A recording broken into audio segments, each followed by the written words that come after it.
মহিলারা যদি মারা যাও তোমরা, আর স্বামী যদি নীরবে বৈশা বৈশা কান্দে, নীরবে, আল্লাহ আমার স্ত্রীকে জীবন সঙ্গিনীকে তুমি নিয়ে গিয়েছ, আল্লাহ আমার সাথে ভালো ব্যবহার করছে, আমি তার প্রতি সন্তুষ্ট, আল্লাহ তারে তুমি কবরে তুমি সুন্দরভাবে রাখিও, সব ধরনের বিপদ আপদ থেকে আমার স্ত্রীর কবরের মধ্যে হেফাজত করিও। বলেন না সুবহানাল্লাহ। বিশ্বাস করেন, স্বামী যদি নীরবে বৈশা এই দোয়া করে, এই দোয়া কখন করব?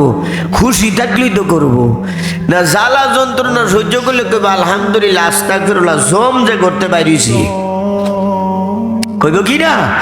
এই জন্য মা বোনদেরকে বলতেছি, তুমি তোমার স্বামীর প্রতি লক্ষ্য রেখে স্বামীর সাথে যদি ভালো ব্যবহার করো, জামার কষ্ট যদি তুমি সহ্য করো, তোমার ঈমান নসিব হবে, কবর আযাব আল্লাহ মাফ কইরা দিবেন। বলে না সুবহানাল্লাহ।